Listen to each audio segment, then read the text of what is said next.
Washington Redskins linebacker Zac Brown responded to a guarantee about the season opener and probably won over some fans of his new team in the process. Eagles tackle Lane Johnson wrote in the player review, quote, "Tell you what's going to happen in a couple of weeks. This team is going to go down to D.C. and whoop some ass against the Redskins." That was his quote. So Brown sees the quote, who took his own jabs by going directly to Johnson's 10-game suspension last season for taking performance-enhancing drugs. He addressed that in the article. Brown dove right in on his Twitter, which is at @ZacBrown_55. There's some new boys in town, and we don't need PEDs to win, but just for you, 53, we'll be seeing you. Oh, wow. So he's ready. He is jacked up. That. I like the smack talk. Why was Lane leading Johnson up to the opener. talking smack about the Skins? Was he asked about that particular game? I mean, I don't have the context of it. I haven't read the full article in the Players Tribune, but he's uber confident about the Eagles' chances in Week 1 at FedEx Field.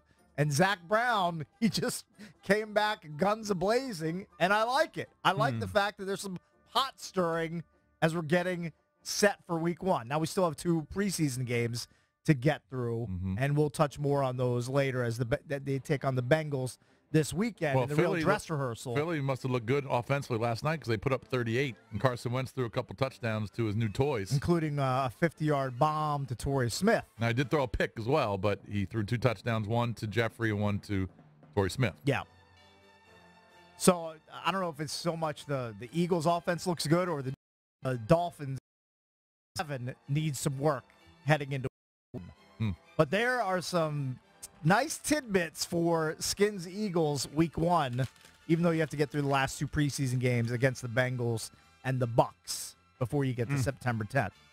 The Redskins expect safety DeAngelo Hall to open the season on the PUP list, according to a source. Hall expects to move as well. Would come as no surprise, considering Hall didn't increase his activity at the same rate as tight end Jordan Reed, who also opened camp on the PUP list. Reed, as we know, was activated off the list Sunday and has practiced all week. Hall, who tore the ACL on his right knee during week 3 last season, has not been considered close to a return.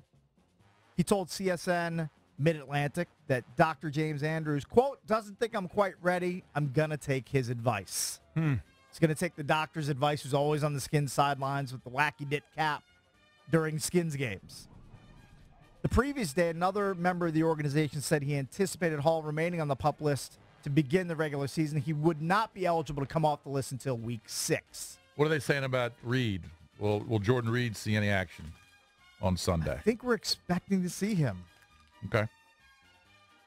If I had to bet, of course, they are preparing for this game like a regular season game because it's a Sunday game. Right. So I guess Wednesday was their game plan practice. Yep. They had a regular week of practice leading up to this. After practice ended this Wednesday for the Skins and following a short chat with his position coach, Skins receiver Terrell Pryor headed right for quarterback Kirk Cousins. Pryor wanted more work. Cousins was ready for the same. Quote, "I came over to Kirk and was like, hey, let's hit this route," Pryor said. He was like, "Man, you read my mind. I was about to grab you." Pryor and Cousins have worked together quite a bit since the wideout sign with the Skins in March, but they've only played 2+ quarters together in a game. This preseason, Cousins has targeted Pryor 3 times, completing 1 pass. They're just keeping that on the down low, keeping it under wraps, low profile.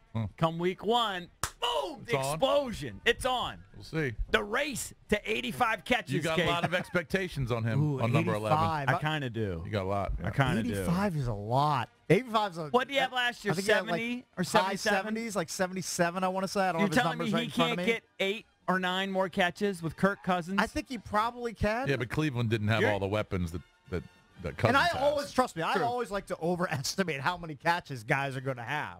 I always hit if he the had over 77 with Cleveland and 140 targets, you're going to tell me he can't get 80+ with my boys? And he had got to have a big collection of the most direct quarterbacks throwing him the ball as well. Jason brings a good point. You got Jordan Reed, you got Doxson, you got to feed, you've got Crowder. You got to feed those boys. Yeah, but there's the void of no D-Jacks. Pierre is in San Francisco, so there'd be a lot of balls to go around. Especially if the running game continues to struggle into the regular season. He's such a big target. And, I mean, I would think that would be a huge safety valve for him. You would think. Although Jordan Reed's a huge safety valve for him. Yep. They were showing clips, like a lot of the guys, a lot of the beat guys had their phones out when Jordan Reed was running routes yesterday. Right. And they're all running around getting their clips and putting it on Twitter. I mean, that's why I said you didn't even really need preseason. You just got to lace his cleats up and you can go. Well, last year Cousins targeted Crowder 100 times. He targeted Garcon 114. He targeted Reed 89, and he targeted Deshaun 100. Right. And he actually targeted Chris Thompson 62. So Pryor's target volume was way higher in Cleveland than you would anticipate. That's what I'm saying. Being So here. his target, I'm guessing his target level will be right around where Pierre Garcon's was. Yeah. Which is 115 to 120. Because he's going to spread it out. I mean, unless those guys get hurt. Chris Thompson, I think, is a sneaky PPR. Like late in your fantasy drafts, if you get a half-point PPR or full PPR, valuable guy. I think they should throw to him more. I think he's going to be a lot. Yeah. Especially if the running woes continue. I agree.